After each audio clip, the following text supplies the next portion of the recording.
Stand by for the premiere broadcast of a new series of talks called Living in the Atomic Age and presenting the distinguished English philosopher and author Bertrand Russell.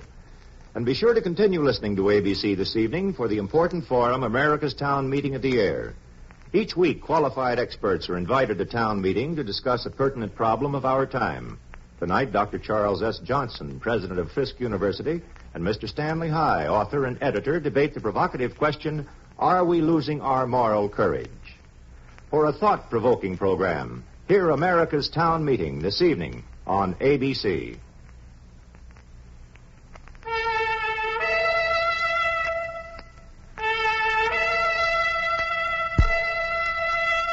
The Public Affairs Department of the American Broadcasting Company presents the first in a series of 6 transcribed lectures entitled Living in an Atomic Age by the distinguished English philosopher, mathematician, sociologist, and author Bertrand Russell.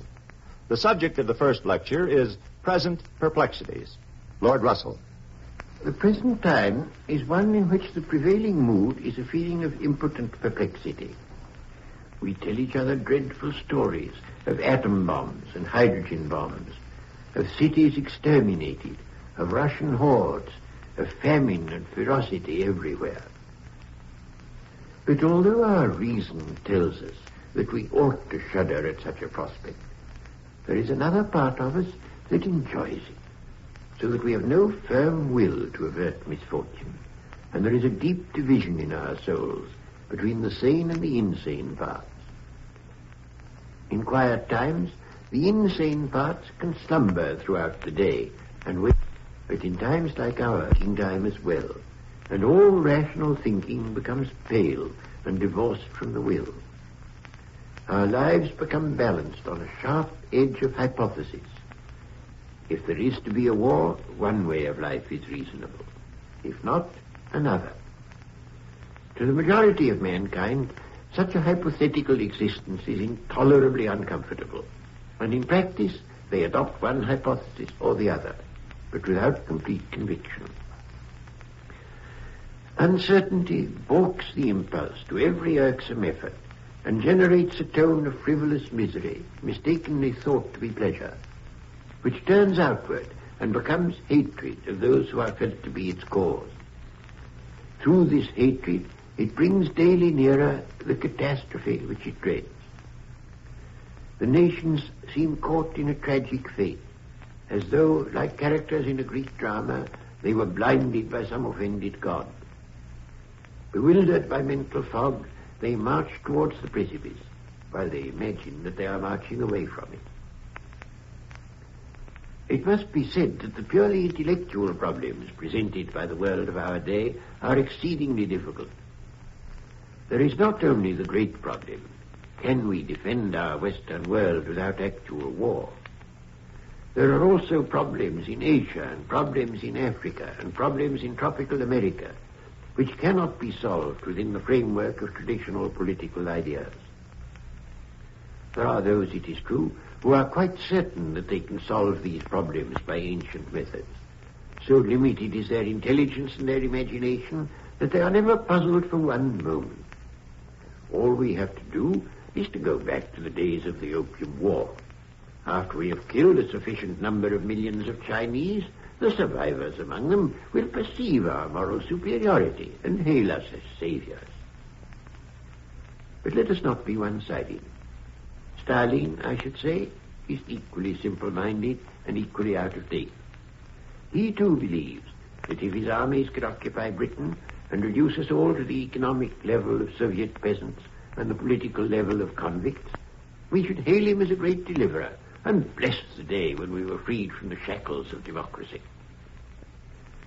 One of the painful things about our time is that those who feel certainty are stupid, and those with any imagination and understanding are filled with doubt and indecision. I do not think this is necessary. I think there is a view of man and his destiny and his present troubles which can give certainty and hope, together with the completest understanding of the moods, the despairs, and the maddening doubts that beset modern men. I have been speaking hitherto of public perplexities. But it is not these alone which trouble the Western mind. Traditional systems of dogma and traditional codes of conduct have not the hold that they formerly had. Men and women are often in genuine doubt as to what is right and what is wrong, and even as to whether right and wrong are anything more than ancient superstitions. When they try to decide such questions for themselves, they find them too difficult. They cannot discover any clear purpose that they ought to pursue, or any clear principle by which they should be guided. Stable societies may have principles that to the outsider seem absurd. But so long as the societies remain stable, their principles are subjectively adequate. That is to say, they are accepted by almost everybody unquestioningly, and they make the rules of conduct as clear and precise as those of the minuet or the heroic couplet. Modern life in the West is not at all like a minuet or the heroic couplet. It is like free verse which only the poet can distinguish from prose. Two great systems of dogma lie in wait for the modern man when his spirit is weary. I mean the system of Rome and the system of Moscow. Neither of these gives scope for the free mind, which is at once the glory and the torment of Western man. It is the torment only because of growing pains. The free man, full grown, shall be full of joy and vigor and mental health. But in the meantime he suffers. Not only publicly, but privately also. The world has what to what we believe and what we feel ourselves compelled to disbelieve. There are ways of feeling that are traditional and that have all the prestige of the past and weighty authority, and that yet are not adapted to the world in which we live, where new techniques have made some new virtues necessary and some old virtues unnecessary. The Hebrew prophets, surrounded by hostile nations and determined that their race should not be assimilated by Gentile conquerors, developed a fierce doctrine in which the leading conception was sin. The Gentiles sinned always and in all their ways. But the Jews, alas, were only too apt to fall into sin themselves. When they did so, they were defeated in battle and had to weep by the waters of Babylon.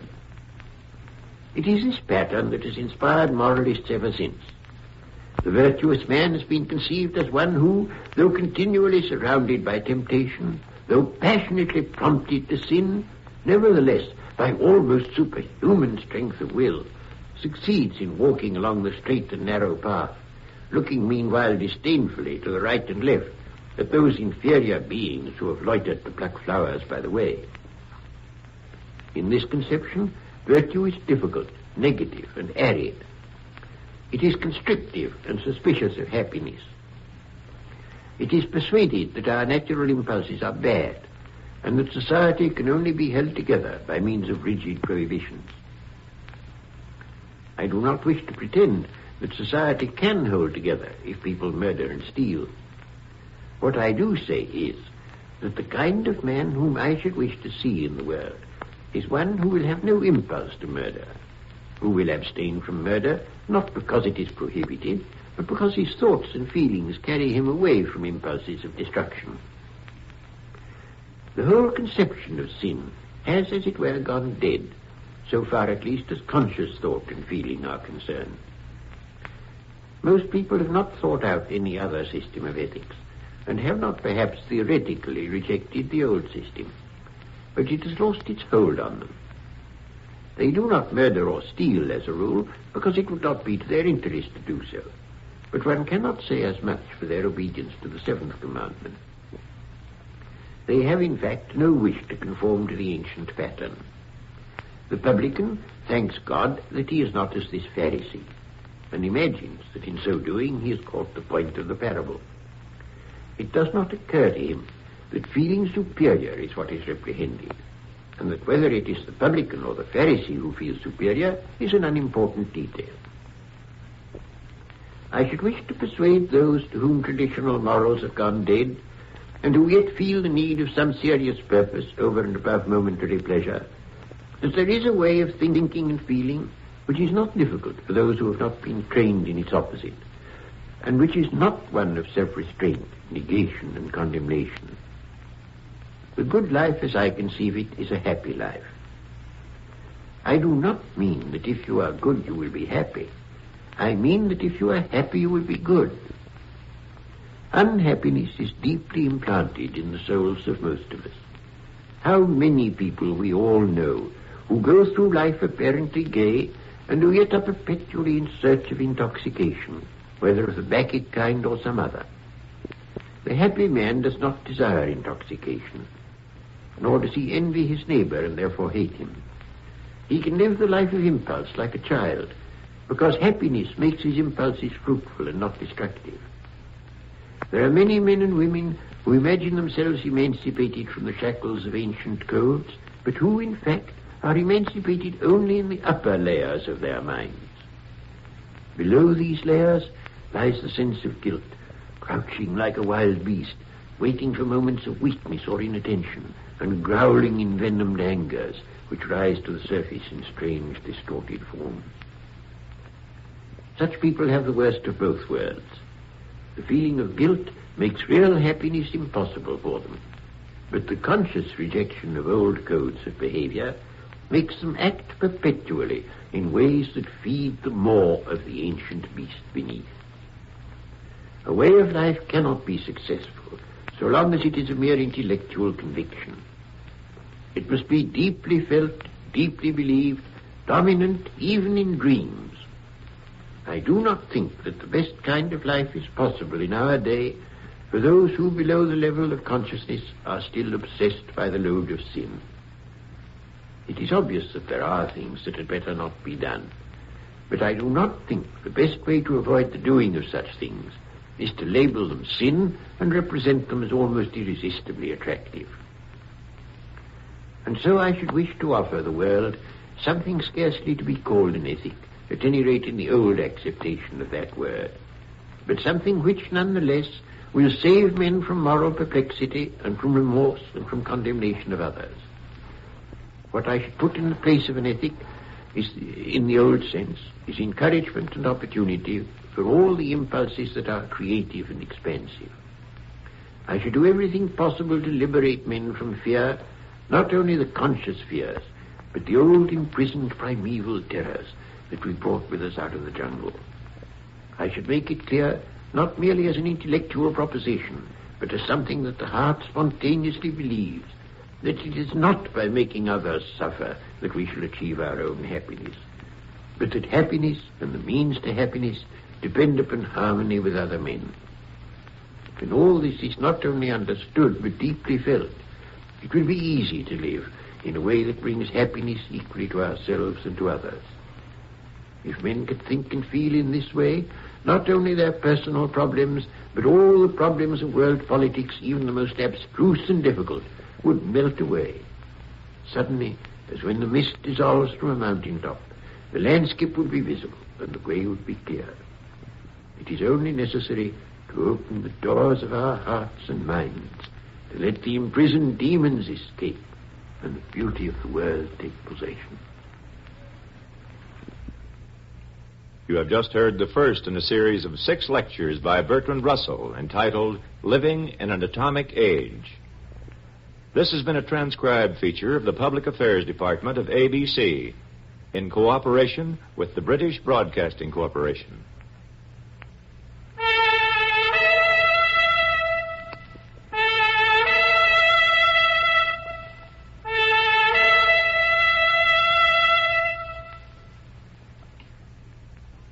Bertrand Russell will be heard next week at this same time. We invite you to listen. The program came to you from New York. This is ABC Radio Network. In a moment, ABC presents the second lecture in the series by famous philosopher-author Bertrand Russell on living in an atomic age. And a little later this evening, be sure to hear the story of the coronation on ABC. Ted Malone and producer Blevins Davis are in London collecting fascinating facts and human interest stories. Tonight they describe the regalia of the coronation, the scarlet and gold coach, the jewel-encrusted crowns, the special robes.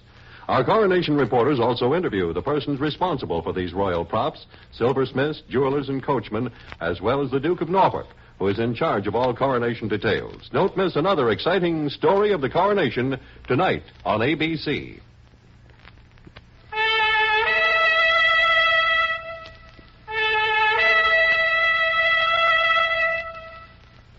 In cooperation with the British Broadcasting Corporation, the Public Affairs Department of the American Broadcasting Company presents the second in a series of 6 transcribed lectures entitled Living in an Atomic Age by the distinguished English philosopher, mathematician, sociologist, and author Bertrand Russell. The subject of the second lecture is Obsolete Ideas. Lord Russell. Human beings, ever since their fathers invented language, have allowed themselves to be dominated by tradition. This has been at once the main cause of progress and the main obstacle to progress. Consider it first as a cause of progress. Where should we be if each generation had to invent reading, writing, and arithmetic for itself? How should we get on if arts and crafts were not handed on? Even in the most progressive age, much the greater part of our activity is and must be based upon tradition. We may rebel against our parents' narrow-mindedness, but we can only rise above them by standing on their shoulders. But although respect for tradition and obedience to custom are necessary up to a point, most societies have carried them much too far, and some have brought themselves to destruction by this sole defect. Human beings change their ways much more quickly than animals do. Civilized men change their ways more quickly than uncivilized men, and modern civilized men change their ways more quickly than civilized men of former ages. Civilized societies during the last 150 years have radically transformed their physical environment, the methods by which they secure a livelihood, and the apparatus of comfort over and above the minimum necessary for survival. The prime cause of these changes has been a vast increase of knowledge and skill. The new techniques in the material realm demand, if they are to bring their full benefit in increase of human welfare, an accompaniment of new mental habits. It is in this respect more than in any other that our world falls short. In an age of machines and skilled scientific production, we retain the feelings and many of the beliefs that were appropriate to the ages of scarcity and primitive agriculture. The need of new political and social ideas is due to our increase of efficiency, both for good and evil. In the old days, many things that are now possible could not be achieved by any known means. Extreme poverty for the great majority was unavoidable. Population perpetually pressed upon the limits of subsistence, except when it was catastrophically diminished by famine or pestilence. Wars created aristocracies of conquerors who lived without compunction upon the labor of the vanquished. It was not until the French Revolution that this system began to be superseded by one involving less general misery. Now, in certain important Western countries, extreme poverty has almost disappeared. Famine is unknown, large-scale pestilences have yielded to medical science, and a low birth rate has made it possible to preserve a high level of prosperity when it has been reached. All this is new in human history.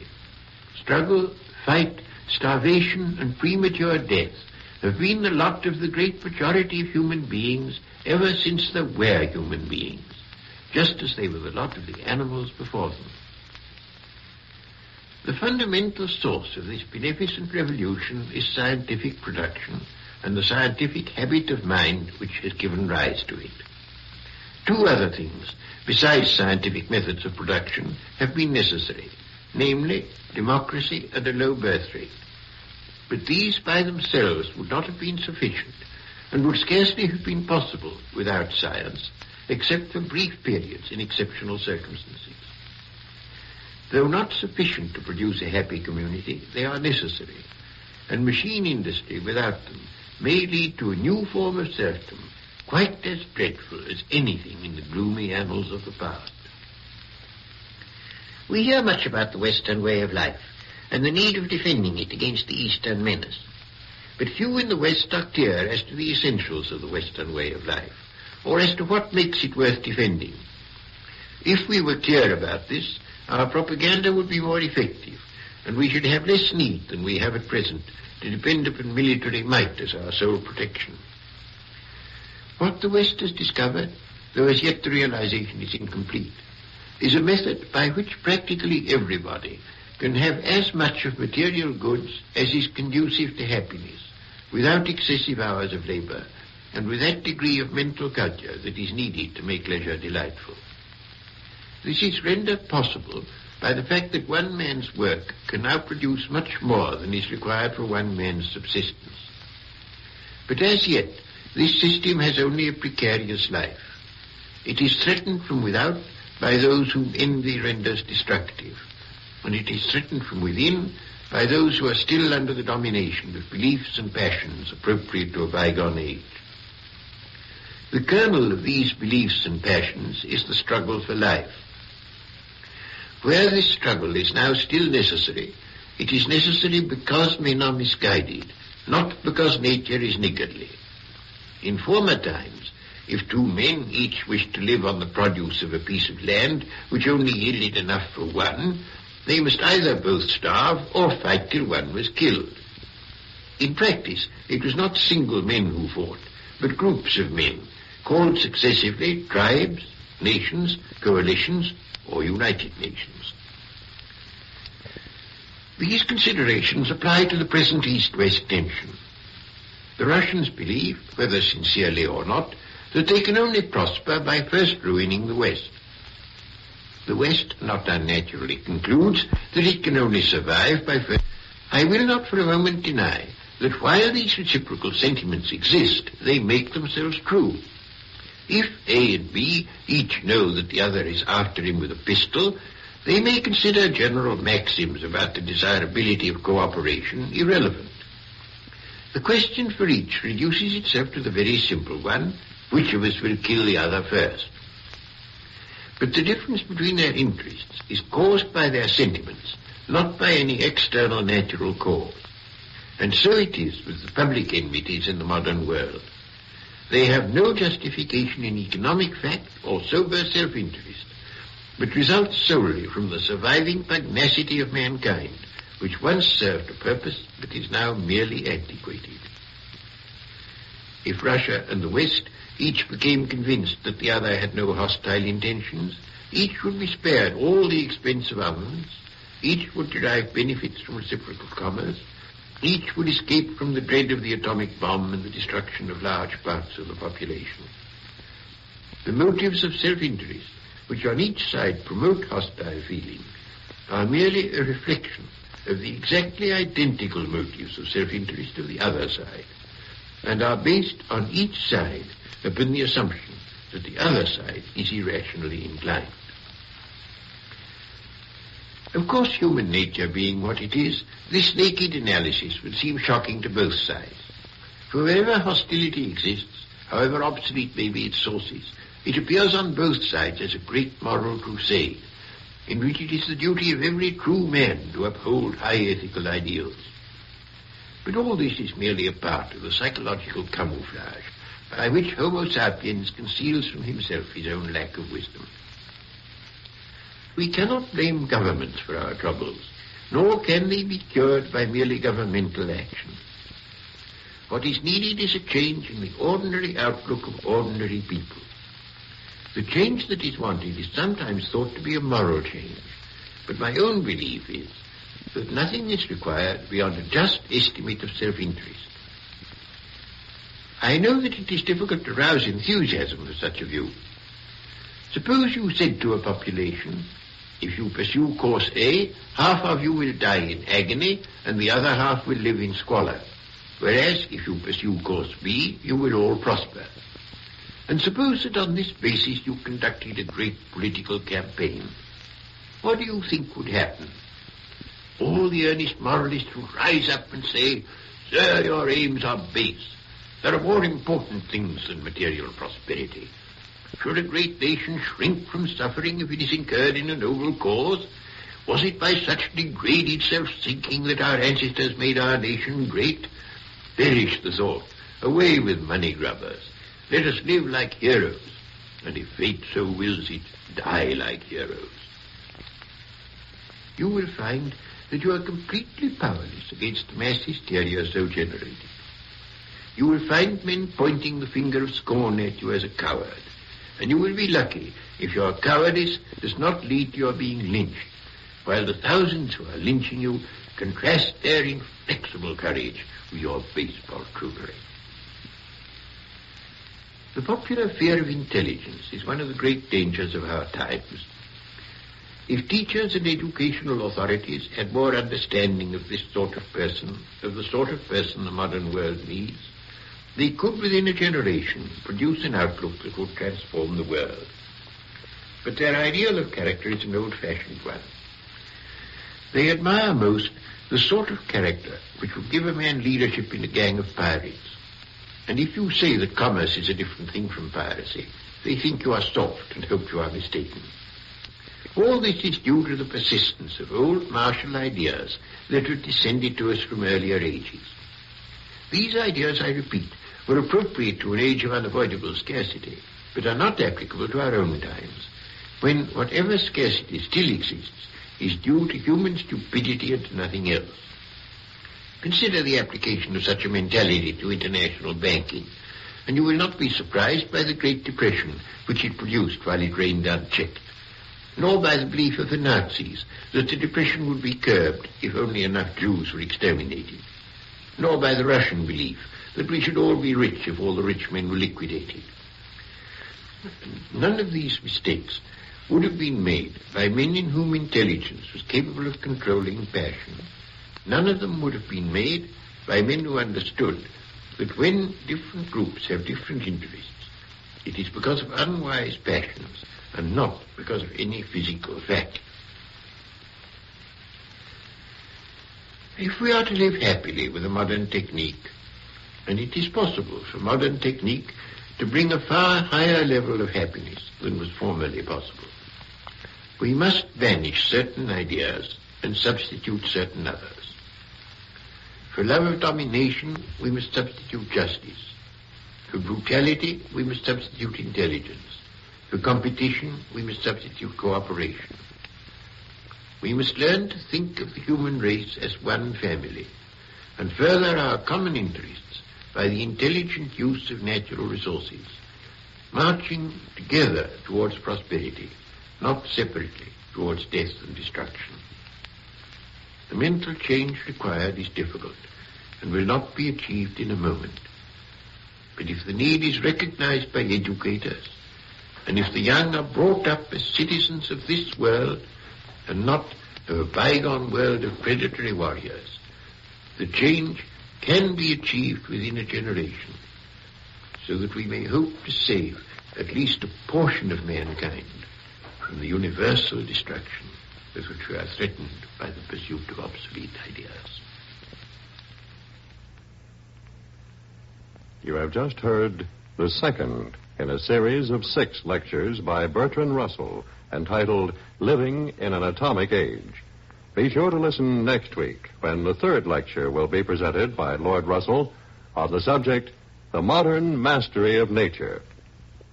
This has been a transcribed feature of the Public Affairs Department of the American Broadcasting Company in cooperation with the British Broadcasting Corporation.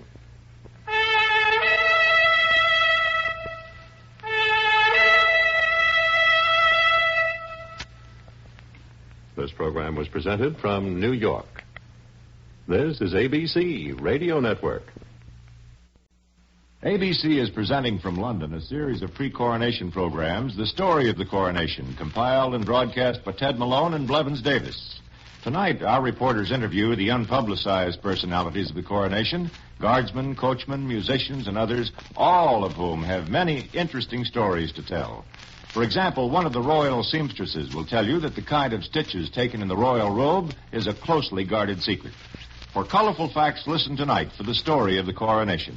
And be with us on ABC on Tuesday morning for on-the-spot coverage of the coronation itself, and on Tuesday evening for coronation highlights.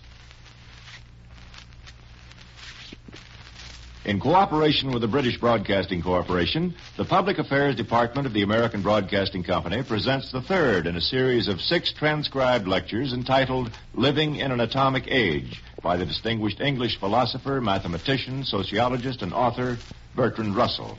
The subject of the third lecture is The Modern Mastery of Nature. Lord Russell.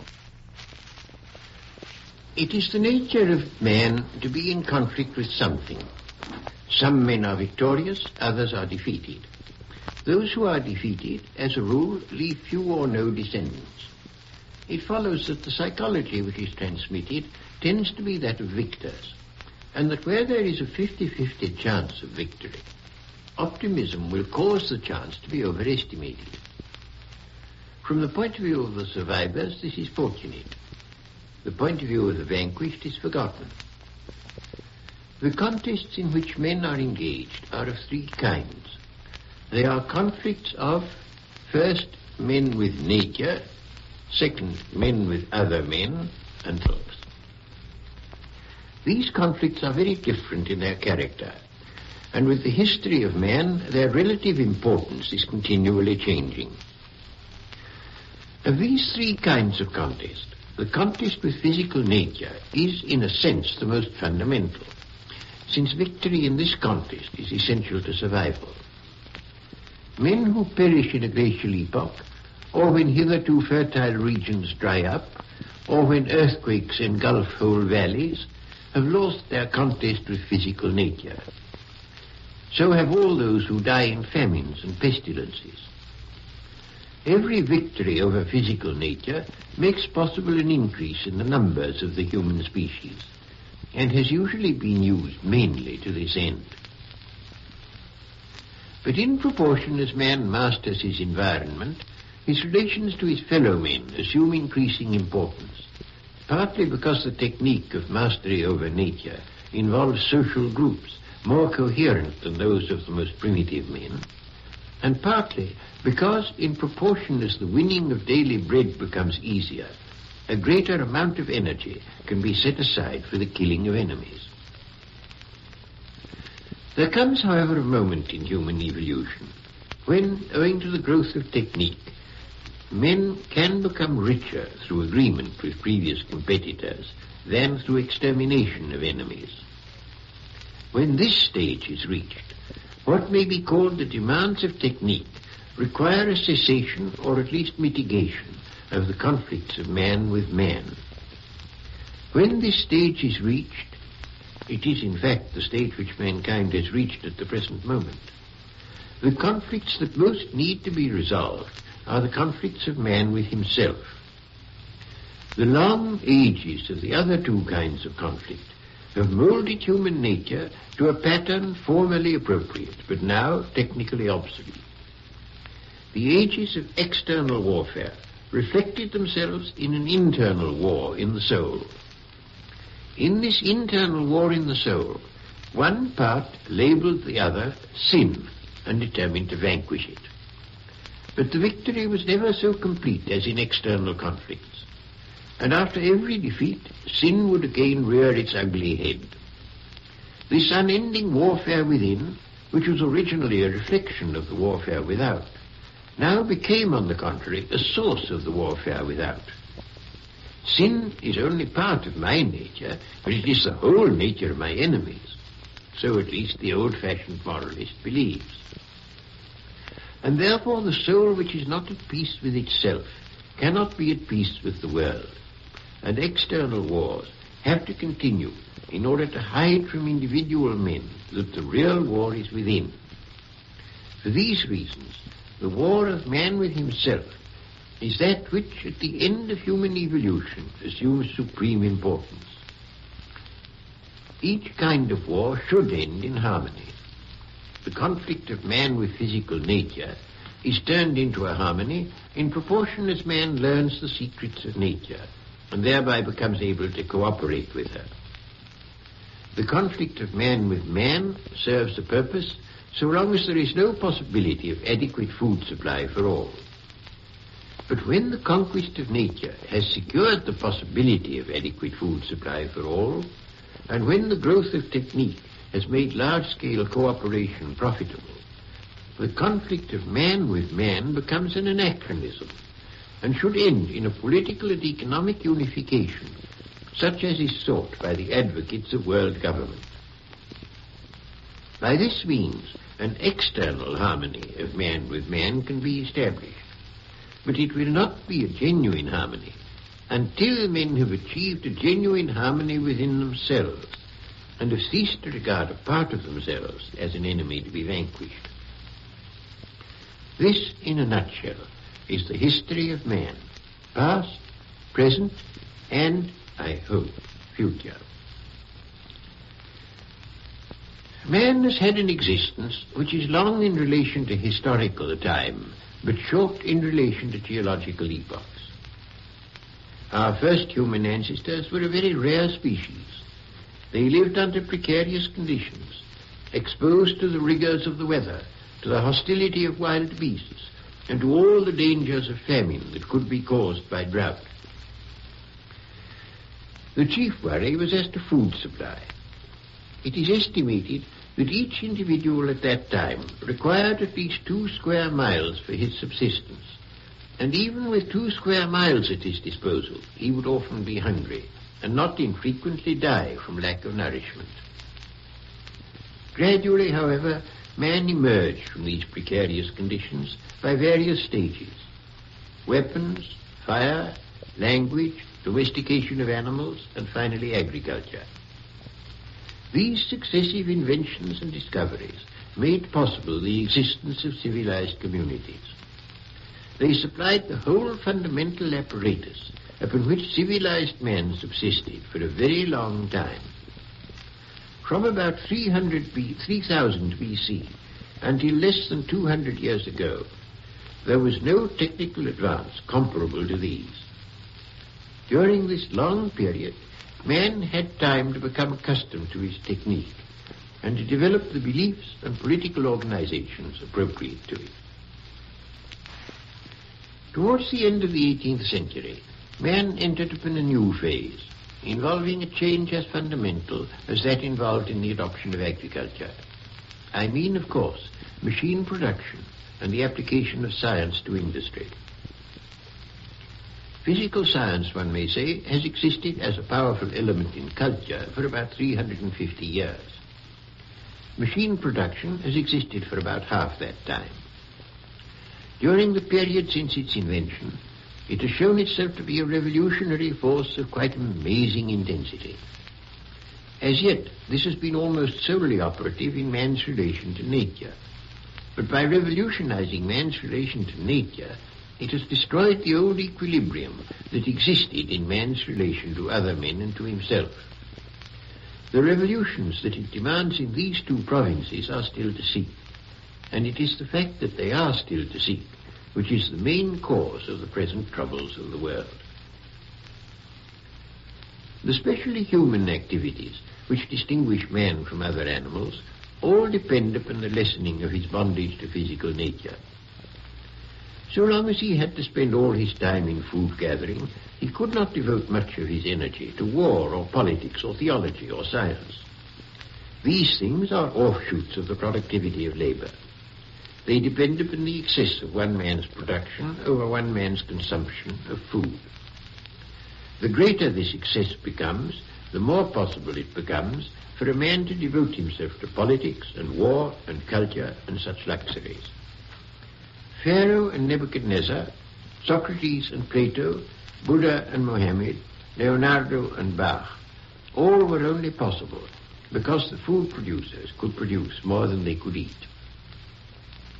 But when one considers such a community as the United States in the present day, one finds a new phenomenon, namely that the great majority of the population enjoy very many things over and above the bare necessaries of life, and yet, in spite of this, very large parts of the population are not engaged in production, whether agricultural or industrial.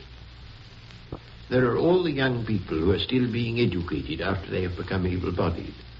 There are the armed forces. There are the journalists and all the people concerned in the production of reading matter. There are teachers, clergy, politicians, and functionaries. All these people, from the point of view of primitive man, are luxuries. But a modern community would be impossible without at least some of them. The liberation from bondage to nature has left men in theory free to choose their own ends to a degree that was never possible at any earlier time. I say in theory, because impulses incorporated into human nature by long ages of training and natural selection remain to determine human action independently of present physical needs. What a nation can spare from increasing its own numbers, it devotes only in part to its own welfare. To a very great extent, it devotes its energies to killing other people, or preparing to kill them, or paying those who have helped to kill them in the past. Our new mastery over nature brings new responsibilities and new duties. If men prove incapable of this adaptation, the whole movement of science and scientific technique will have proved a misfortune, and perhaps will have taken man along a blind alley. While we were slaves to nature, we could allow ourselves a slave mentality and leave to nature decisions which must now be ours. This is difficult, since great parts of traditional religion and morality were inspired by man's bondage to nature, and the ways of thought and feeling that we acquire from our culture and from our early upbringing are hard to overcome, even when circumstances imperatively demand a different outlook. I am not pretending that man is omnipotent. On the contrary, I shall be concerned in subsequent broadcasts with the limits of human power. But I am concerned to say that these limits are much less narrow for modern scientific man than they were for our ancestors, and that no precise boundary can be set beyond which the limits cannot be made to recede. Innumerable facts of nature, which once were inexorable data, are now opportunities. Deserts are a challenge. Australian rivers can be made to flow from east to west instead of from west to east. Before long it will be possible to demolish inconvenient parts of mountain ranges, and I dare say that by means of radioactivity the polar ice will be melted. It will not be long before it becomes possible to travel to the moon. We already know how to combat many kinds of pestilence, and we may hope to eliminate other kinds before long.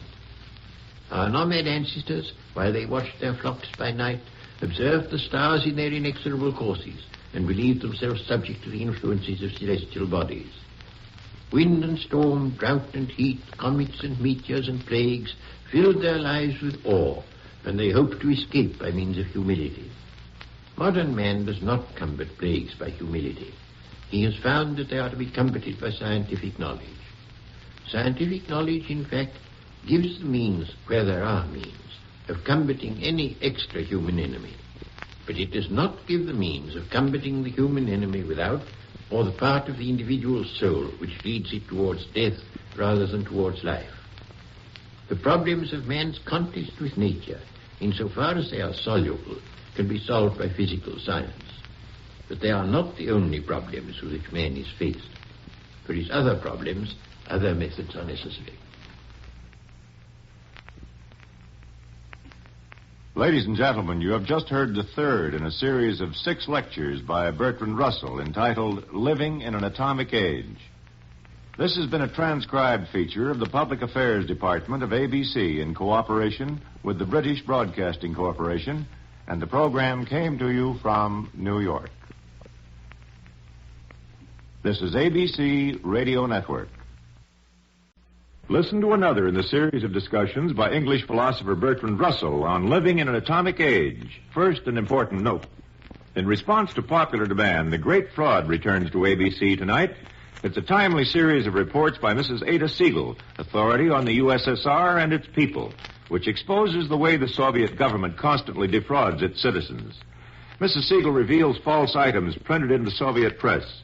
She reports USSR developments in domestic and international policies since the death of Premier Stalin, and includes a forecast of future trends under the Malenkov regime. For a clearer understanding of Russia and its political policies, don't miss The Great Fraud a little later this evening on ABC. In cooperation with the British Broadcasting Corporation, the Public Affairs Department of the American Broadcasting Company presents transcribed the fourth in a series of 6 lectures entitled Living in an Atomic Age by the distinguished English philosopher, mathematician, sociologist, and author Bertrand Russell. The subject of the fourth lecture is the limits of human power. Lord Russell. The humility of the ancient shepherds, who felt themselves subject to the influences of Pleiades, is no longer appropriate in the scientific world. But there is a danger lest it should be replaced by a species of arrogance towards nature, which can lead to great disasters. Man, however scientific he may be, is not omnipotent. He is hedged in by natural limits. By means of his knowledge and technique, he can diminish the narrowness of these limits, but he can never remove them wholly. Some astronomers try to cheer us up in moments of depression by assuring us that one fine day the sun will explode, and in the twinkling of an eye we shall all be turned into gas. I do not know whether this is going to happen, nor when it will happen if it does happen. But I think it is safe to say that if it does, it will be a matter outside human control, and that even the best astronomers will be unable to prevent it. This is an extreme example, and one which it is useless to think about, because there is no way in which human behavior can be adapted to it. It does, however, serve one purpose, which is to remind us that we are not gods. There are 2 very different elements in science: scientific knowledge and scientific technique. Those whom I am calling technocrats are interested solely in scientific technique, and the more extreme among them deny that there is such a thing as scientific knowledge, or indeed any kind of knowledge. There are many who think that the point of view of the technocrat suffices, or if at moments they feel it somewhat arid, they supplement it not by any doubt that can be entertained by a scientific inquirer, but by an unscientific form of arrogance, namely the belief that without the patience and without the submission involved in observing nature, we can arrive by a form of self-assertion at kinds of knowledge which science is incapable of supplying. This is megalomania. Man is neither impotent nor omnipotent. He has powers, and his powers are surprisingly great, but they are not so great as he might wish. But let us have done with these generalities. It is not the generalities, but their practical application with which I am concerned. How long will it be before the accessible oil in the world is exhausted? Will all the arable land be turned into dust bowls, as it has been in large parts of the United States? Will the population increase to the point where men again, like their remote ancestors, have no leisure to think of anything but the food supply? Such questions are not to be decided by general philosophical reflections. Communists think that there will be plenty of oil if there are no capitalists. Some religious people think that there will be plenty of food if we trust in providence. Such ideas are superficial, even when they are called scientific, as they are by the communists. Modern industry depends upon raw materials which are found at or near the Earth's surface. These raw materials are the product of past geological ages. For the most part, they are not being reproduced by any natural process. The elements were built up long ago by a process which we are just beginning to understand. At temperatures much lower than that at which they were formed, they entered into chemical combinations.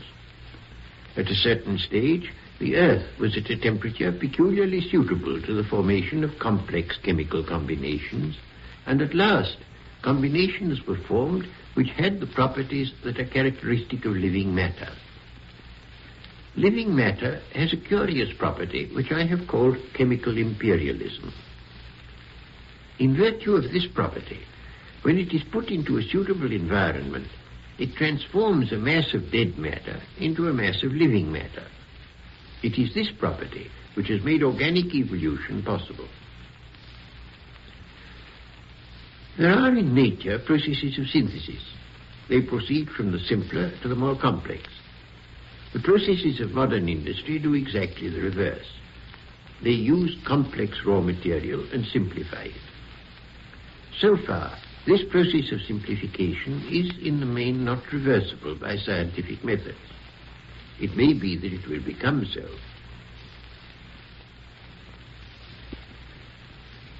Many ages ago, the energy supplied by the sun's heat was transformed into luxuriant vegetation. The energy lay locked up in the layers of petrified tropical ferns until ruthless industrialists seized it and transformed it back again into heat. But the heat that we generate when we burn coal is not localized like the heat in the sun, and is not continually regenerated by atomic processes. It floats off into the atmosphere and becomes forever useless. There is no process in nature, and there is none imaginable to human ingenuity, by which heat, once diffused, can be reconcentrated, or by which, when diffused, it can serve any human purpose. All sources of energy upon which industry depends are wasted when they are employed, and industry is expending them at a continually increasing rate. Already, coal has been largely replaced by oil, and oil is being used up so fast that East and West alike conceive it necessary to their own prosperity to destroy the industry of the other. Modern industry, in fact, is a kind of rape. All the long geological and astronomical ages during which the materials which we find useful have been built up contribute a moment's blaze, a moment's frivolous exuberance. But when his fireworks are finished, what will become of industrial man? All this, of course, does not appear in practice in the tragic and catastrophic form in which I have been stating it.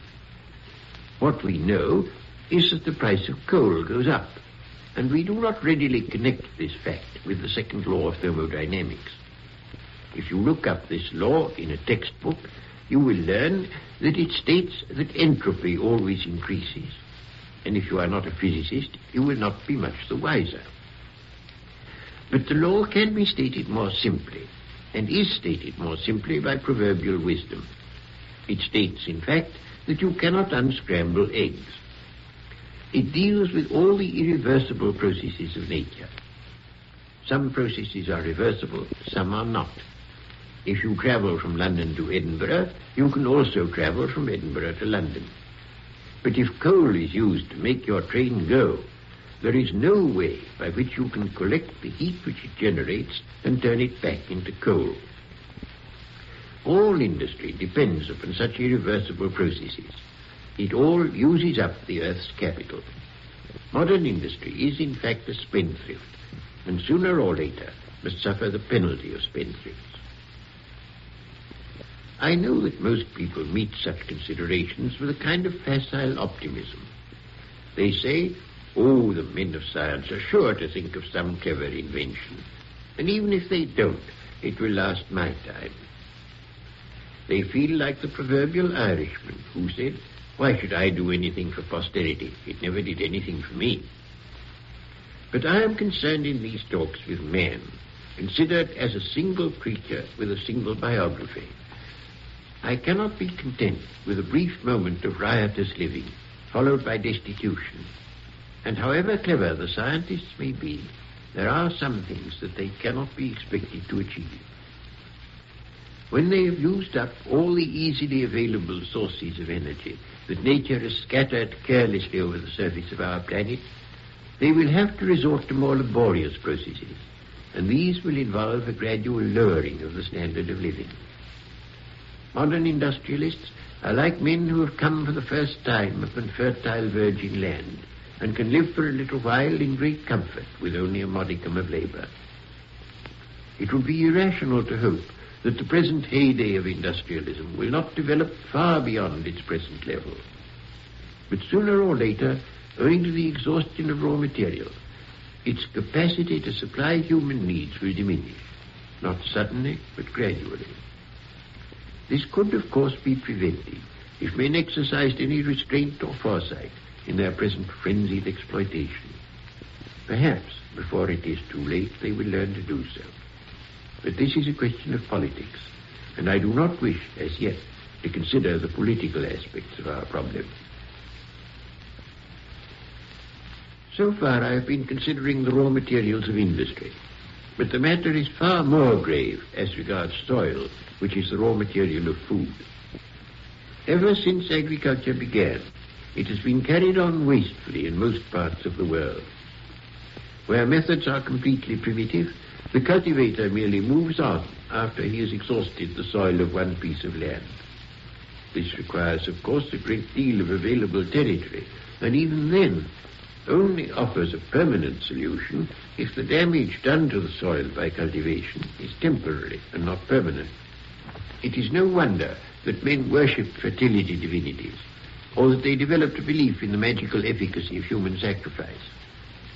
But in former times, while the population of the globe was still sparse, the problem had not the tragic importance that it has in our own day. We all know that the price of food goes up, but most of us attribute this to the wickedness of the government.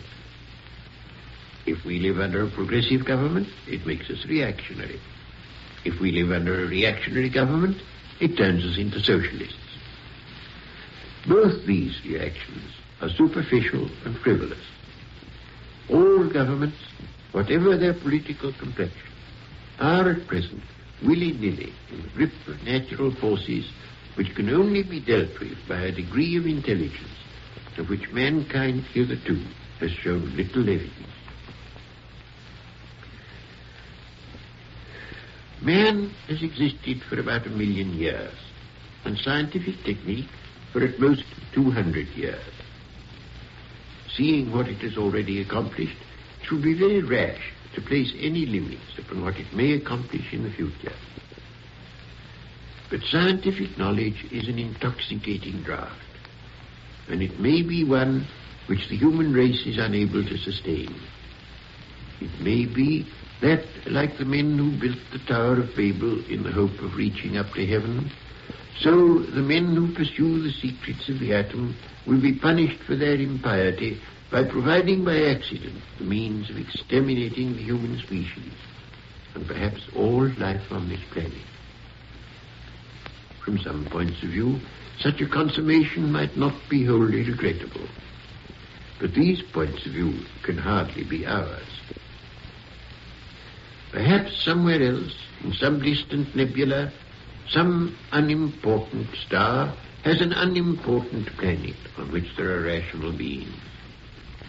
Perhaps in another 1 million years, their instruments will tell them of our fate and lead them to agree on an agenda for a conference of foreign ministers. If so, man will not have lived in vain.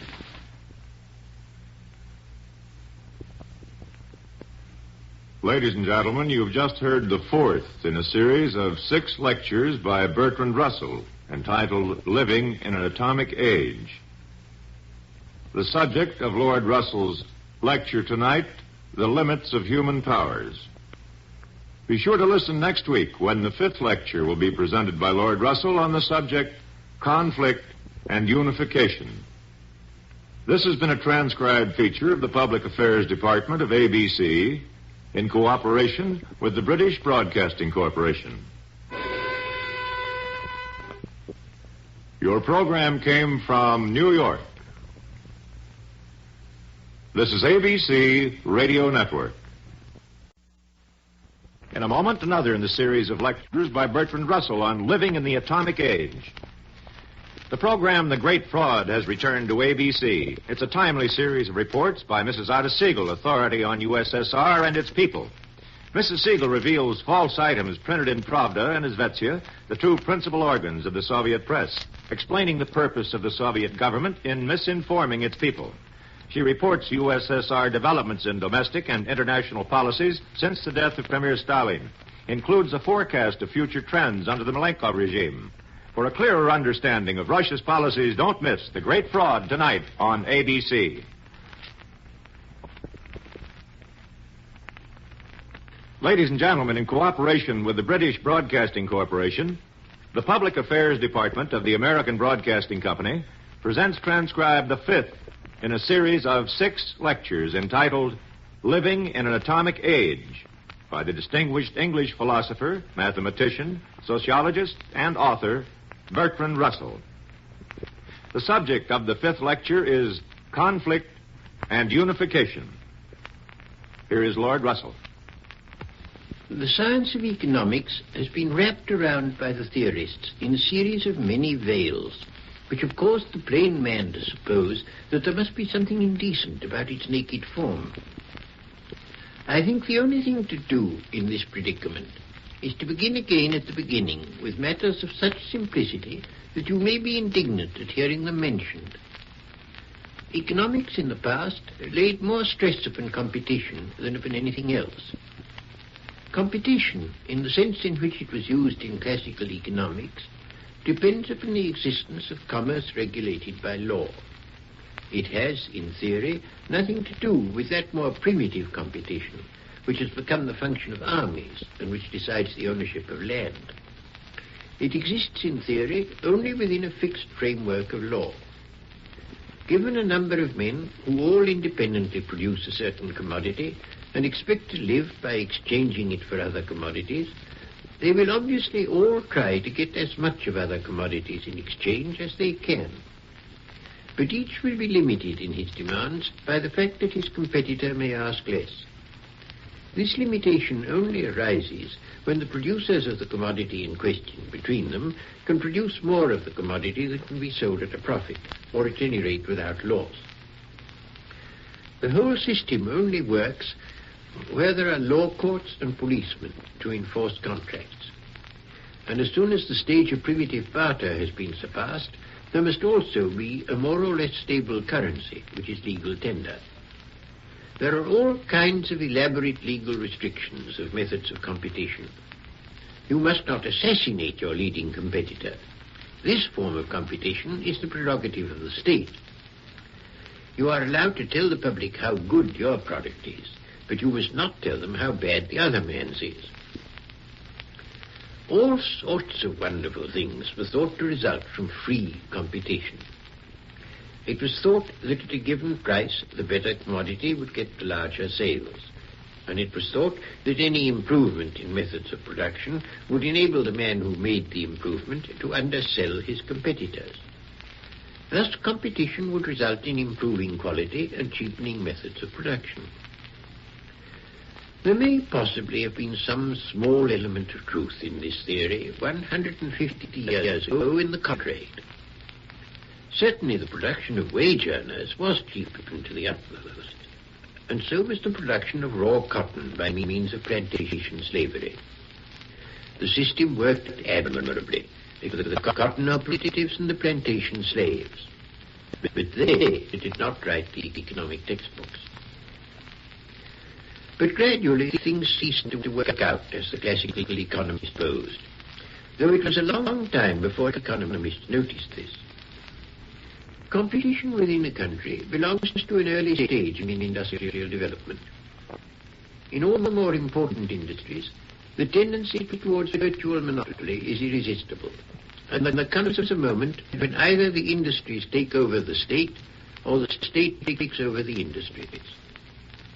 The former course is favored by those nostalgic devotees of the past who imagine that they are thereby serving the god of free competition. But the other course is the one which is increasingly being adopted in practice, even where in theory it is being avoided. Consequently, competition in the modern world is between nations, not between individual producers. The British, for instance, wish to sell motor cars in America. This is a governmental matter to be decided between Whitehall and Washington. Whitehall has to decide how much in the way of raw materials can be allocated to the manufacture of motor cars. And Washington has to consider how much irritation in Detroit is less harmful to the United States than the bankruptcy of the British government. If the British were too successful in the export of cars, the American government would raise the tariff. If they were too unsuccessful, it might conceivably suggest lowering the tariff. Modern industrial technique has made competition far less important than it used to be, and has made the different industries and different parts of the world far more interdependent than they formerly were. The emphasis upon competition has led many people to suppose that whatever is disadvantageous to A must be advantageous to B. This comes of thinking that competition is a more fundamental and more frequent economic relation than cooperation. But such a view is completely out of date, and where it persists, it is very harmful. Economic cooperation has two main forms. One is exchange, and the other is the fitting together of different stages in the production of one commodity. As for the first, it should be fairly easy to understand that if you ruin your customer, he will not buy as much from you as he did when he was prosperous. The other modern form of cooperation, namely that between different stages in the production of a given commodity, is more interesting and more complex in its workings. Modern industrial technique requires a great deal of very expensive fixed capital, which is only capable of certain uses. If the finished product which it is intended for is no longer in demand, this fixed capital becomes useless, and all the labor that has gone into producing it does nothing to increase the amount of consumable commodities. Modern methods of mass production require an immense amount of labor before they yield any return whatever in the way of finished products. But when they begin to yield a return, the return is very large. In the meantime, circumstances may have changed so that the product is no longer required. And in that case, the elaborate work of preparation is wasted. Consider the sort of thing that happened at the beginning of the Great Depression. Everybody had felt rich and had expected to be able to buy all sorts of expensive things. Preparations were made for producing all these expensive things. And then it turned out that the preparations had been excessive. The men who had made preparations for one sort of commodity could not sell their products and therefore could not buy another sort of commodity. And so the makers of that other sort of commodity could not buy yet a third sort, and so the depression spread. Vast amounts of preparation for the production of commodities suddenly became useless. The men who should have been at work were unemployed, and in their turn could spend much less than had been expected. And so what had been expected to be the means of producing wealth became suddenly useless, and everybody was poor. In such a situation, everybody's apparent private interest is diametrically opposed to the public interest. The banks, which have lent money, are afraid that their debtors will go bankrupt, and therefore call in loans right and left, thereby causing the bankruptcy that they fear. Dread of disaster makes everybody act in the very way that increases the disaster. Psychologically, the situation is analogous to that of people trampled to death when there is a panic in a theater caused by the cry of fire. In the situation that existed in the Great Depression, things could only be set right by causing the idle plant to work again. But everybody felt that to do so was to risk almost certain loss. Within the framework of classical economics, there was no solution. Roosevelt saved the situation by bold and heretical action. He spent billions of public money and created a huge public debt. But by so doing, he revived production and brought his country out of the Depression. The principle which Roosevelt applied in the New Deal is the same principle which is now needed in international affairs. Although it seems paradoxical, it is nevertheless the fact that the way to avoid poverty is to spend.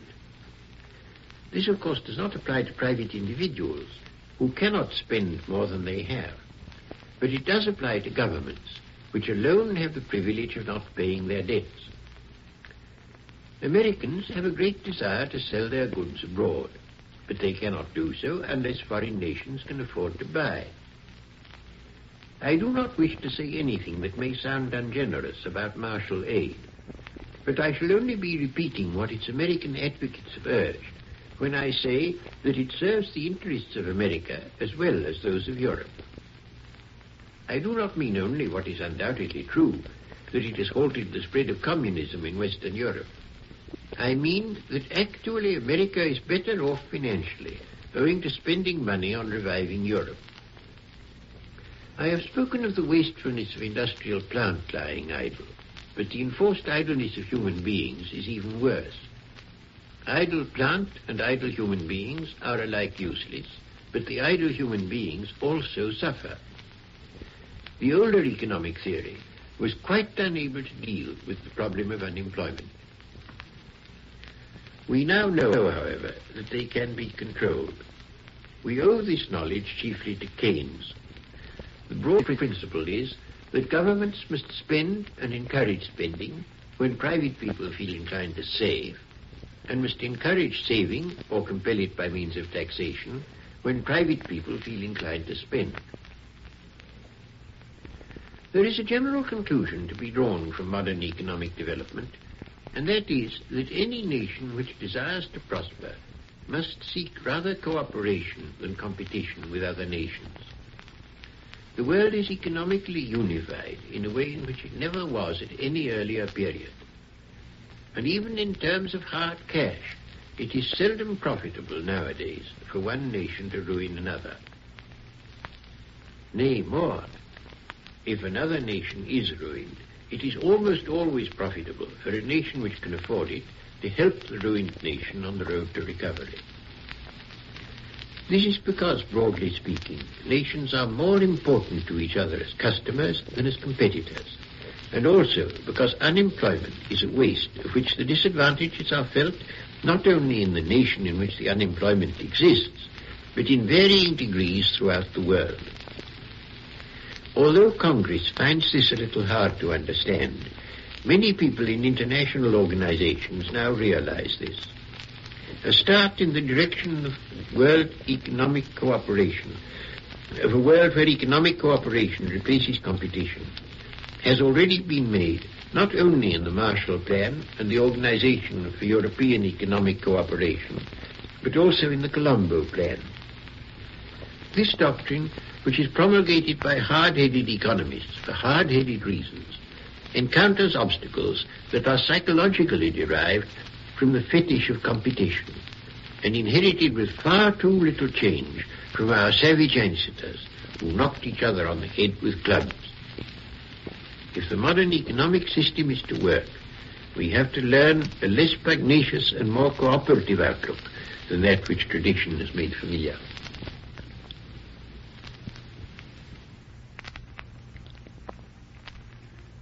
Ladies and gentlemen, you have just heard the fifth in a series of 6 lectures by Bertrand Russell entitled Living in an Atomic Age. We invite you to listen next week when the last lecture will be presented by Lord Russell. The subject has been a transcribed feature of the Public Affairs Department of ABC in cooperation with the British Broadcasting Corporation. The program came to you from New York. This is ABC Radio Network. In a moment, Living in an Atomic Age. Stay tuned. The Great Fraud is a timely series of reports by Mrs. Ada Siegel, authority on the USSR and its people, which exposes the way the Soviet government constantly defrauds its citizens. Mrs. Siegel reveals false items printed in Pravda and Izvestia, the 2 principal organs of the Soviet press, explaining the purpose of the Soviet government in misinforming its people. She reports USSR developments in domestic and international policies since the death of Premier Stalin, and includes a forecast of future trends under the Malenkov regime. Don't miss The Great Fraud later this evening on ABC. In cooperation with the British Broadcasting Corporation, the Public Affairs Department of the American Broadcasting Company presents transcribed the last in the series of 6 lectures entitled Living in an Atomic Age by the distinguished English philosopher, mathematician, sociologist, and author Bertrand Russell. The subject of the last lecture is The Achievement of Harmony. Lord Russell. I have been concerned in these lectures to set forth certain facts and certain hopes which these facts render rational. The facts concern the unification of mankind through modern technique, and the liberation of mankind from bondage to excessive toil, which the inadequate techniques of the past rendered unavoidable. The hopes that are based upon these facts are hopes as to the general well-being that may be realized if mankind learn to practice the cooperation which modern techniques demand. There are, it is true, correlative fears, for which there is perhaps as good basis in the present state of the world as for the hopes that I have been setting forth. The technical unification of the world not only makes possible much greater general well-being than at any former time, if it is accompanied by economic and political unification, it also makes possible greater disasters than any known to even the worst of former times, if our technical skill continues to be devoted to disunity rather than unity. I have not, however, in these lectures, dwelt much upon the reasons for fear, since I do not think that it is through fear that we shall avoid the dangers that threaten us. Our world has too much of fear, and emphasis upon dangers is apt to lead to apathetic despair. What our world needs is the opposite. It needs rational, creative hope. It needs something positive to live for. It needs yes feelings rather than no feelings. If the yes feelings are as strong as a purely rational consideration allows them to be, the no feelings will melt away and become unnecessary. But if we dwell upon no feelings too much, we shall never emerge from despair. Let us allow ourselves to assume that mankind, whether through the lessons of a Third World War or through some less painful process, will have come to understand the community of interest which unites the human family. Let us consider what public institutions can do to bring about a happy issue in the three age-long conflicts of men, with nature, with each other, and with themselves. Let us begin with the conflict with nature. There will have to be an international authority controlling the production and distribution of food and raw materials. This authority must have power to prevent such wasteful agricultural methods as have produced the deserts in North Africa and the Dust Bowl in the United States. I come now to the conflicts of man with man. Here, the first thing to be coped with is war. While mankind are subject to the threat of war, especially by the deadly methods which science is perfecting, nothing good can be secure. There is only one way of making the world safe against war, and that is to have only one armed force in the world. When this has been achieved, there will no longer be danger of serious wars, unless they were to take the form of civil wars between different parts of the international force. To prevent this, measures which are not purely military will be required. There will need to be control over education, in the sense that no country must be allowed in its schools to teach a predatory nationalism. The teaching of history everywhere should lay more stress upon the progress of man than upon national victories or defeats in contests with other nations. There should be interchange of students, so that many people, while still young enough to be not hardened in habits and prejudices, should become intimate with people of other countries and with their ways of thought and behavior. The edifice of internationalism in education should have at its apex an international university, open to able students from all countries, containing professors to whom the international ideal appeared important, and affording a refuge to able men who, like Einstein, were found displeasing to their compatriots for reasons disgraceful to those compatriots. I come last to the protection of the individual, both against the hostility of the herd and against his own fears. These two are more closely connected than is sometimes thought.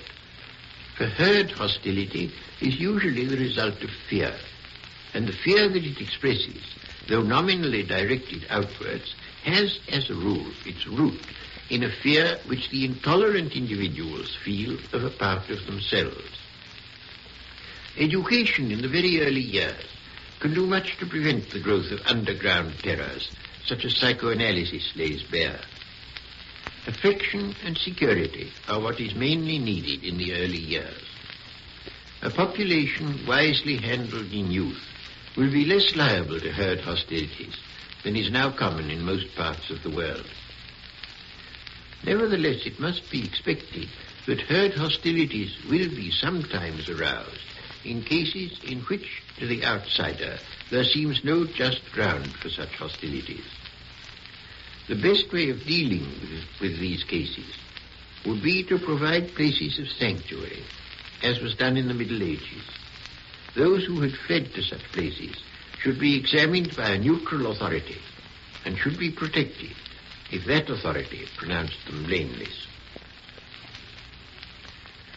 Regimentation and uniformity are dangers that an organized industrial world will have to fear, and against which it should take deliberate measures. There should be opportunities for exceptional individuals, such as poets and artists, who would be likely to fail in any attempt to win the approval of elderly bureaucrats. I should have academies for such men, not as a reward for achieved eminence, for then it is too late, but as expressing the favorable opinion of young men engaged in similar pursuits. I would have election to such academies only possible for men under 25, and I would confine the voting for election to members of the academy concerned who were still under 35. Such regulations might make it possible for the academy not to become an ossified collection of old fogies, as academies too often are. There should be for everybody considerably shorter hours of work than are now customary, and much longer holidays than are now enjoyed by anybody except university professors. Some people are afraid that in such a community life would be too tame and unadventurous, but this need not be the case. There are innumerable forms of adventure which could be open to everybody who desired them, if holidays were as long as they easily might be. For those who like danger, there should be every facility for opportunities of risking their lives, provided they did not at the same time risk the lives of those who prefer a less exciting existence. For those who wish at all times to live strenuously, and to whom a soft life feels disgusting, it should be possible to find a quite sufficient outlet in some really difficult work, whether of artistic creation or of scientific research. Such work stretches men's powers to the very utmost, as much in its way as an attempt to climb Everest. But for those who do not find it adequate, Everest still remains to be conquered. No society can be great without great individuals, and I should not think much of a world which had secured universal safety at the price of universal mediocrity. I think, however, that universal security, if it were attained by the kind of means that I have spoken of, would so much diminish envy and fear of eccentricity that the recognition even in the young of possible exceptional merit would not encounter the psychological resistance which it now has to meet in the great majority of mankind. If this is indeed the case, if such institutions as I have spoken of can be established, the happy world that I am envisaging can be not only happy, but glorious. I cannot believe that what is dark and dreadful and destructive in the souls of men is essential to the production of great works of imagination. I believe, on the contrary, that it lies within the power of man to create edifices of shining splendor, from which the glory and greatness of which human thought and feeling are capable shall spread a light unmixed with darkness, filling men's hearts with joy and their thoughts with clarity. Such a world is possible. It rests with men to choose whether they will create it or allow the human race to perish in anger and sordid hate. Man, in the long ages since he descended from the trees, has passed arduously and perilously through a vast, dusty desert, surrounded by the whitening bones of those who have perished by the way, maddened by hunger and thirst, by fear of wild beasts, by dread of enemies, not only living enemies, but spectres of dead rivals, projected onto the dangerous world by the intensity of his own fears. At last, he has emerged from the desert into a smiling land, but in the long night he has forgotten how to smile. We cannot believe in the brightness of the morning. We think it trivial and deceptive. We cling to old myths that allow us to go on living with fear and hate. Above all, hate of ourselves, miserable sinners. This is folly.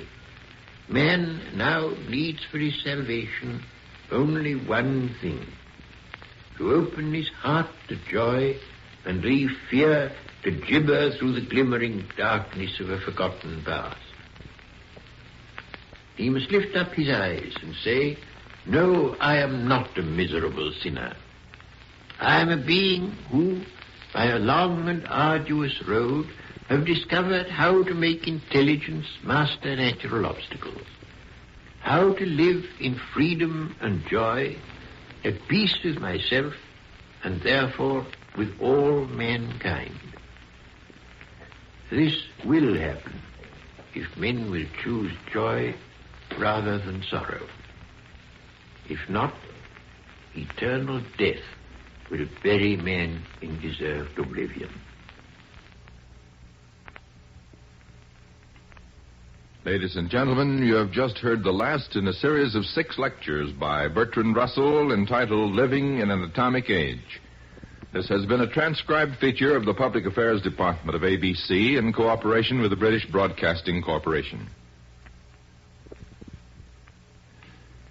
Besides our fighting men in Korea, we have thousands of hospitalized veterans fighting for life. Your blood can help them. In addition, there's a daily demand for blood in civilian hospitals. And beyond all this, we need to build blood plasma reserves against the possibility of disaster or enemy attack. To meet and coordinate these needs, a national blood program has been set up with the Department of Defense, Civil Defense, and the Red Cross cooperating. You can help. Phone your local Red Cross for an appointment. It's easy and painless. Americans are rolling up their sleeves. Join them, won't you? This program came from New York.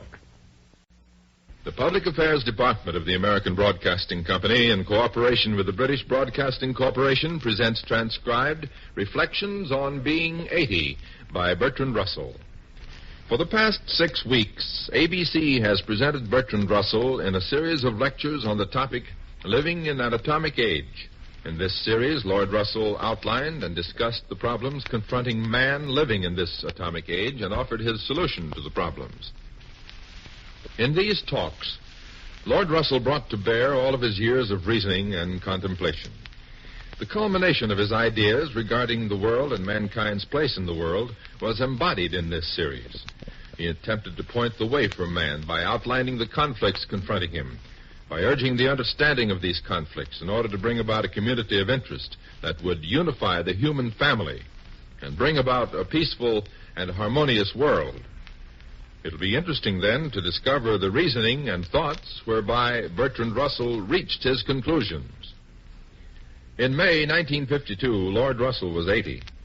And so it is a fitting close to the summation of his ideas and world outlook presented in the preceding series to offer this talk this evening, wherein the eminent philosopher looks back over his 80 years, reflecting on his life's work and on the successes and failures of the goals he set for himself as a young man. In this talk, we are able to learn through Lord Russell's analysis of his own life how he attained the philosophical outlook concerning mankind and the world, which he presented in his summary of man living in an atomic age. And now, here is Lord Russell. On reaching the age of 80, it is reasonable to suppose that the bulk of one's work is done, and that what remains to do will be of less importance. The serious part of my life, ever since boyhood, has been devoted to two different objects, which for a long time remained separate, and have only in recent years united into a single whole.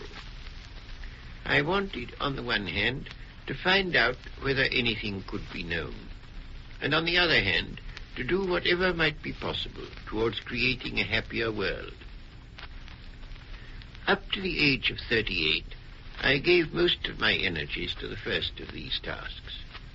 I was troubled by skepticism and unwillingly forced to the conclusion that most of what passes for knowledge is open to reasonable doubt. I wanted certainty in the kind of way in which people want religious faith. I thought that certainty is more likely to be found in mathematics than elsewhere.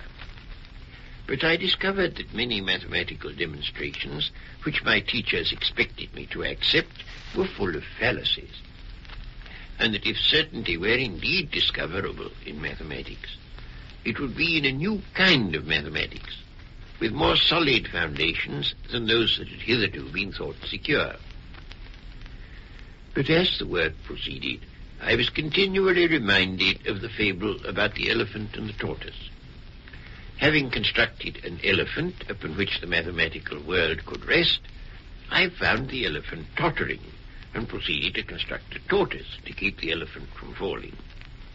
But the tortoise was no more secure than the elephant, and after some 20 years of very arduous toil, I came to the conclusion that there was nothing more that I could do in the way of making mathematical knowledge indubitable. Then came the First World War, and my thoughts became concentrated on human misery and folly.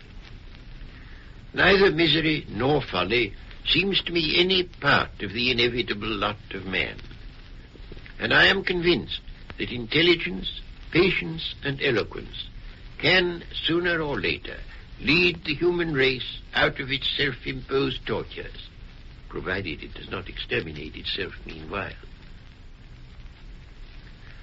On the basis of this belief, I have had always a certain degree of optimism, although as I have grown older, the optimism has grown more sober and the happy issue more distant.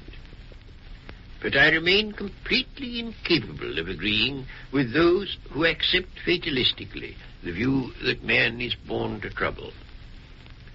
The causes of unhappiness in the past and in the present are not difficult to ascertain. There have been poverty, pestilence, and famine, which were due to man's inadequate mastery of nature.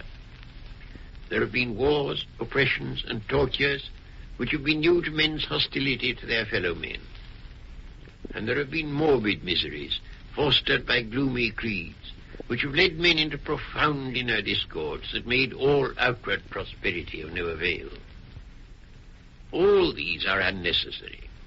In regard to all of them, means are known by which they can be overcome. In the modern world, if communities are unhappy, it is because they choose to be so. Or, to speak more precisely, because they have ignorances, habits, beliefs, and passions, which are dearer to them than happiness or even life.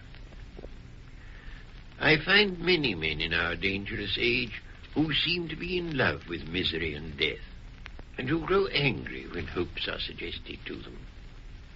They think that hope is irrational, and that in sitting down to lazy despair, they are merely facing facts. I cannot agree with these men. To preserve hope in our world makes calls upon our intelligence and our energy. In those who despair, it is very frequently the energy that is lacking. The last half of my life has been lived in one of those painful epochs of human history during which the world is getting worse, and past victories which had seemed to be definitive have turned out to be only temporary. When I was young, Victorian optimism was taken for granted. It was thought that freedom and prosperity would spread gradually throughout the world by orderly process, and it was hoped that cruelty, tyranny, and injustice would continually diminish. Hardly anyone was haunted by the fear of great wars.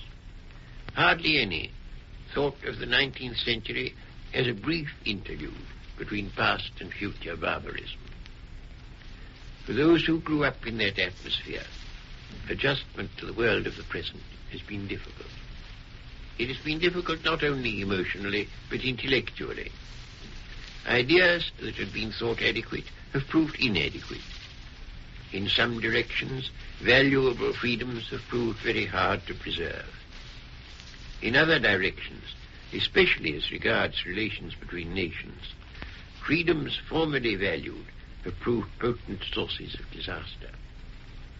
New thoughts, new hopes, new freedoms, and new restrictions upon freedom are needed if the world is to emerge from its present perilous state.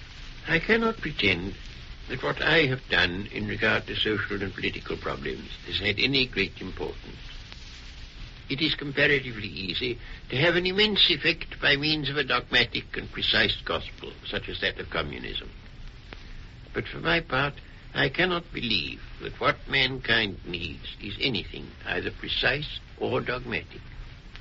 Nor can I believe with any wholeheartedness in any partial doctrine which deals only with some part or aspect of human life. There are those who hold that everything depends upon institutions, and that good institutions will inevitably bring the millennium. And on the other hand, there are those who believe that what is needed is a change of heart, and that, in comparison, institutions are of little account. I cannot accept either view. Institutions mold character, and character transforms institutions. Reforms in both must march hand in hand. And if individuals are to retain that measure of initiative and flexibility which they ought to have, they must not be all forced into one rigid mold, or, to change the metaphor, all drilled into one army. Diversity is essential, in spite of the fact that it precludes universal acceptance of a single gospel. But to preach such a doctrine is difficult, especially in arduous times, and perhaps it cannot be effective until some bitter lessons have been learnt by tragic experience.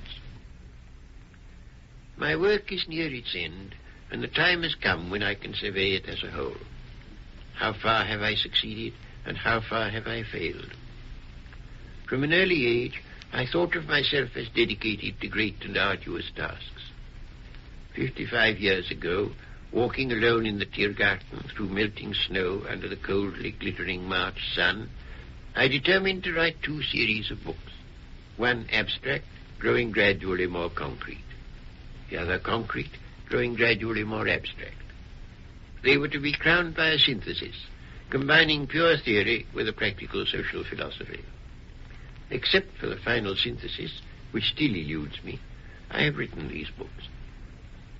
They have been acclaimed and praised, and the thoughts of many men and women have been affected by them. To this extent, I have succeeded. But as against this must be set 2 kinds of failure, one outward, one inward. I have lived in the pursuit of a vision, both personal and social. Personal, to care for what is noble, for what is beautiful, for what is gentle. To allow moments of insight, to give wisdom at more mundane times. Social, to see in imagination the society that is to be created, where individuals grow freely, and where hate and greed and envy die because there is nothing to nourish them. These things I believe, and the world, for all its horrors, has left me unshaken. Thank you, Lord Russell. You've just heard a talk by the distinguished English philosopher and mathematician Bertrand Russell entitled Reflections on Being 80. A transcribed feature of the ABC Public Affairs Department in cooperation with the British Broadcasting Corporation. This is George Gunn speaking from New York. This is ABC Radio Network.